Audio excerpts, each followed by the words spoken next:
Aujourd'hui, dans le débrief de la semaine, nous recevons Bénédicte de Raffelis-Soissons, fondatrice de Clostry, un outil de gestion des talents pour repérer la perle rare inexploitée en entreprise.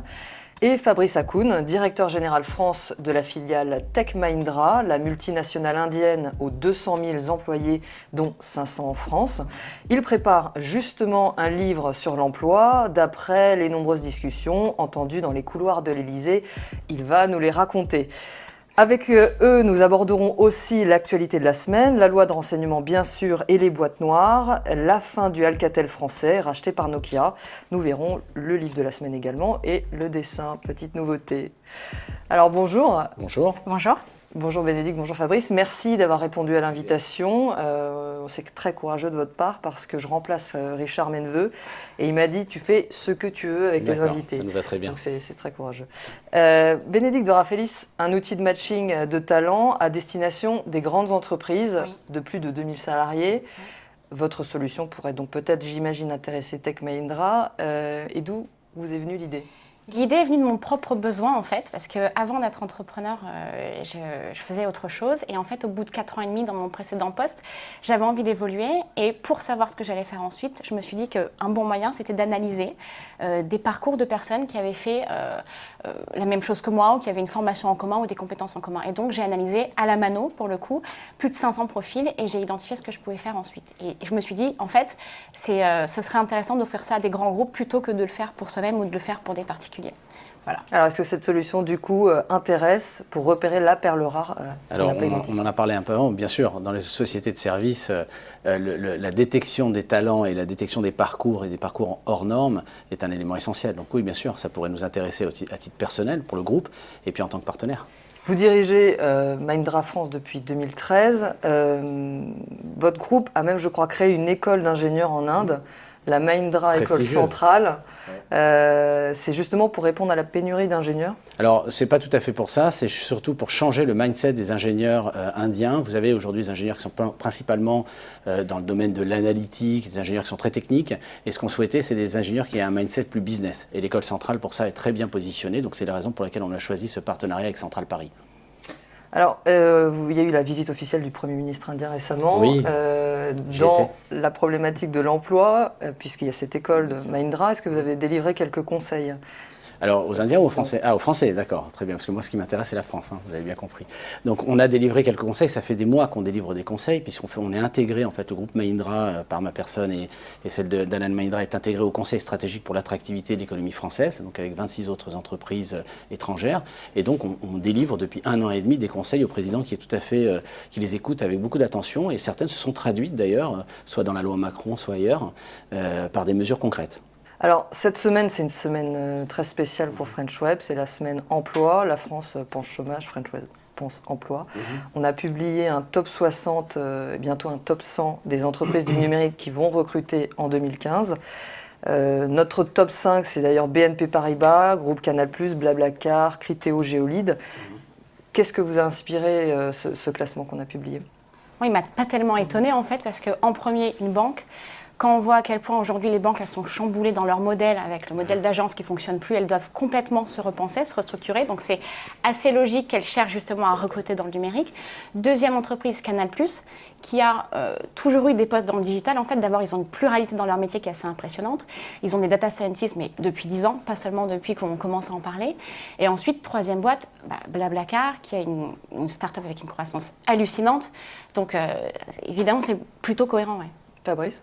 On retrouve, enfin je vais rejoindre Bénédicte là-dessus, parce qu'en fait on a vraiment une mixité entre des entreprises de ce qu'on appelait l'économie traditionnelle qui migrent vers le numérique, ou en tout cas qui l'intègrent comme élément essentiel de leur business, et on a de l'autre côté effectivement des startups, donc on est dans la logique de ce qu'on voit dans l'économie en fait, ça c'est un thermomètre. particulièrement Clostry avec une nouvelle solution RH. Est-ce que vous qui observez la mutation des entreprises sur les problématiques de recrutement et même en interne, est-ce que la France en fait assez pour créer des emplois dans le numérique? Est-ce que tout ce que vous observez, ça vient des entrepreneurs, mais au niveau institutionnel, est-ce qu'on en fait assez? Je pense que ce qui est important de dire, c'est qu'on est en train de vivre une révolution industrielle avec le numérique. Et qu'avec cette révolution-là, la question que tout le monde se pose, c'est mais finalement, est-ce que ça ne va pas détruire des métiers, au-delà du fait d'en créer? Évidemment, la techno va remplacer certains métiers, mais surtout, elle va transformer beaucoup de métiers, tous ceux qui n'auront pas été détruits, et en apporter de nouveaux. Donc ça va surtout recentrer la valeur des entreprises sur le capital humain et sur les collaborateurs. Donc évidemment, on va vers plus de métiers dans le numérique et sur la transformation de tous les métiers existants vers le numérique. Aujourd'hui, il y a une vraie démarche de la part des entreprises de le faire. Parfois, c'est porté par un projet et parfois, c'est parce qu'il faut aller vers du digital à tout prix. Mais en tout cas, il y a cette prise de conscience, oui. Il y a une prise de conscience et il y a même des partenariats qui sont signés. Fabrice Hakoun, vous avez dû voir John Chambers faire les yeux doux au président avec Cisco. Un partenariat sur la formation, les profils, la Smart Cities et même un nouveau fonds. Qu'est-ce que ça vous inspire? Est-ce qu'on en fait assez? Est-ce que peut-être Mahindra pourrait un jour glisser de tels partenariats? Oui, alors ce qui est intéressant dans ce partenariat entre Cisco et la France, la première, c'est que c'est le capital humain. C'est-à-dire qu'on parle beaucoup de formation. Des formations, investissement, il y a des shares en université. Je ne sais pas si vous avez vu les 5 piliers, shares en université, formation, et puis après investissement dans les startups françaises, création de joint venture, etc. Donc on est vraiment dans le capital humain. Je crois que c'est un des éléments clés. Après, globalement, je pense qu'il faut arrêter de segmenter. En France, on aime bien segmenter. On dit il y a la création d'emplois dans le numérique et la création d'emplois ailleurs. Non, non. Si on menait une politique fiscale qui est une politique fiscale cohérente, ça profiterait aux entreprises traditionnelles et aux entreprises du numérique. Donc il faut arrêter de sectoriser. Il faut créer un climat qui soit un climat profitable au business. Les entreprises numériques tireront leur épingle du jeu, puis les entreprises traditionnelles aussi. Ça, c'était la semaine de l'emploi pour nous, mais de manière générale, l'actualité a été aussi marquée par une discussion qui est arrivée à l'Assemblée nationale, peut-être avec un passage pendant l'été au Conseil des ministres, la loi de renseignement, les fameuses boîtes noires qui doivent arriver chez les gens. Est-ce que c'est choquant? Est-ce qu'on va trop loin, Bénédicte? Je pense que c'est normal qu'il y ait un contexte de régulation internationale sur ce sujet, notamment avec les événements qu'on a eus. C'est légitime de vouloir encadrer l'accès à ces informations pour les systèmes de police, etc. Par contre, pour moi, il y a 2 points qui sont importants. Le premier, c'est par rapport aux entrepreneurs. On est de toute façon dans un milieu d'incertitude. Incertitude sur notre business model, sur notre produit, sur nos clients, etc. Le fait de voir qu'on a un gouvernement qui peut, à un moment, prendre une position très forte et que la situation puisse se retourner de façon extrême, qu'on voit à quel point les débats sont houleux, fait que ça rajoute une incertitude et que certains entrepreneurs peuvent vouloir à un moment moyenner le risque en considérant le marché français comme un marché parmi tant d'autres. Et ça, c'est dommage. Et le deuxième point, c'est je pense qu'on ne mesure pas encore à quel point on peut aller loin avec l'analyse de ces données. Quand on voit qu'avec de la géolocalisation simple, on est en mesure de prédire le trafic. Quand on voit les débats qu'il y a eu sur l'utilisation de l'Apple Watch et la revente potentielle des données à des assureurs, on peut se dire, avec des données aussi fines et intelligentes qu'ils vont récolter, il y a évidemment une question éthique derrière. Clairement. Fabrice, vous êtes inquiet? Est-ce qu'on voit d'ailleurs de telles mesures qui sont prises en main? Alors, il y a deux. C'est un peu différent. Alors, l'Inde est une démocratie, donc la comparaison avec la France est intéressante, contrairement à d'autres pays. Les mesures ne sont pas les mêmes. Cela dit, moi, j'aurais tendance, parce que la mentalité là-bas est plutôt anglo-saxonne, j'aurais tendance à citer les fondateurs de la République en disant pas de liberté pour les ennemis de la liberté. Donc, il va falloir de toute manière passer par une période de transition quand on est face à des menaces qui sont des menaces très graves. Et là, c'est l'auditeur de l'Institut des hautes études de défense nationale qui vous parle et pas seulement l'entrepreneur. Donc vous avez effectivement, on passe par une période difficile. Il va falloir qu'on prenne un certain nombre de mesures qui sont des mesures qui peuvent aller loin dans le contrôle. D'un autre côté, ce qui est intéressant, c'est comment on va contrôler le contrôle. C'est-à-dire, est-ce qu'on va mettre en place un organisme qui va être chargé de voir s'il n'y a pas d'abus. En même temps, le contrôle étatique, Mitterrand s'est livré à des écoutes de journalistes il y a quelques décennies déjà. Donc il a toujours existé. Maintenant, les outils sont beaucoup plus puissants, permettent de faire des choses beaucoup plus fortes. Ce qui est intéressant, c'est quel est l'usage qui va en être fait. Est-ce que ça va être un usage purement sécuritaire ou derrière on va dériver vers un usage contrôle fiscal? Mais ça, qui doit le gérer? C'est l'opérateur? Il doit y avoir un organisme de contrôle. Non, je pense qu'il doit y avoir un organisme de contrôle. On a la capacité à monter un organisme de contrôle indépendant et qui soit. Ça dépend. Ça dépend, il faut voir. Bon, nous, on est obsédés par le public en France, mais ce n'est pas obligatoirement.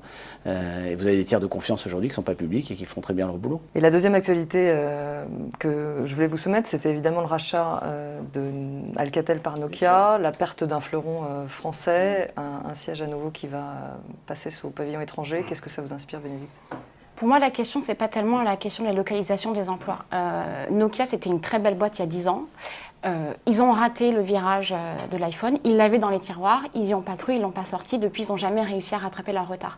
À mon avis, la question c'est plutôt de se dire comment est-ce que des boîtes comme celle-là, elles vont pouvoir attirer les meilleurs talents pour porter leur croissance.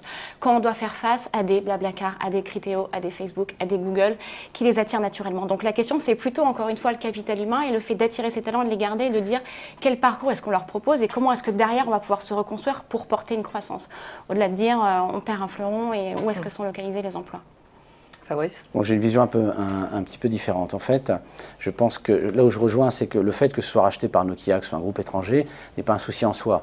Quand vous arrivez en Angleterre par le train, par le Channel, vous avez immédiatement sur la gauche une centrale électrique anglaise qui est une centrale EDF. Ça ne pose pas de problème aux Anglais d'avoir l'électricité fournie par EDF, qui est une entreprise étrangère. Donc il faut arrêter de s'arc-bouter sur la propriété du capital des entreprises. Par contre, là où il faut se poser une vraie question, c'est pourquoi ça se passe comme ça? Pourquoi Alcatel est racheté? Alcatel n'est pas racheté parce que Nokia veut acquérir un fleuron, etc. Alcatel est racheté parce que ça fait des années qu'elle est en difficulté, liée au contexte économique français et au contexte business français. Et là, c'est beaucoup plus grave. Et on a eu d'autres expériences avant, Thomson, par exemple, effectivement, qui est fusionné avec Technicolor. Et on sait qu'en général, quand ça se fait dans ces conditions-là, ça finit mal pour l'entreprise française. On a beaucoup parlé finalement de mondialisation. C'est justement le livre de la semaine que je voulais vous présenter, que j'ai reçu, Comprendre la mondialisation en 10 leçons, qui n'est pas directement lié à l'emploi numérique, même si on sait que les entrepreneurs aujourd'hui pensent immédiatement global et se pensent sur un marché mondial. Donc c'était assez intéressant pour peut-être les entrepreneurs d'apprécier le monde d'un point de vue global et de revoir l'historique. Ça nous permet aussi de parler de votre livre, Fabrice, qui est en préparation, sur l'emploi, qui devra s'appeler, je crois, en exclusivité, vous nous révélez le titre. La mondialisation, l'entreprise et le citoyen. Voilà. Pour vous dire justement qu'il y a un lien étroit entre la plus petite entité, entre guillemets, qui est le citoyen, et puis cette mondialisation. D'accord. Il faut la démystifier. Bien sûr. Et il sera prêt pour quand?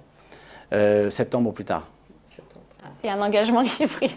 Septembre, octobre, plus tard. Vous vouliez aussi nous amener l'innovation qui vous avait marqué ces derniers jours, soit une personnalité, soit un produit, un service qui vous inspire réellement. Alors Bénédicte, vous nous avez amené...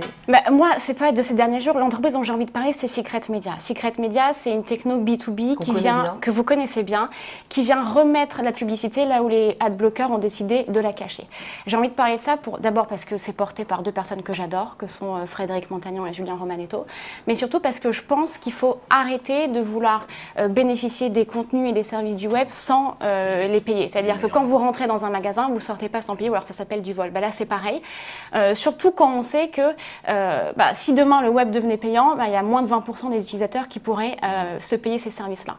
Donc ça, c'est la première raison. Et la deuxième raison, c'est que je pense qu'ils viennent repositionner la valeur là où elle doit être. Parce que sur les pubs display, il y a 57% des pubs qui ne sont pas affichées, mais qui sont facturées aux éditeurs.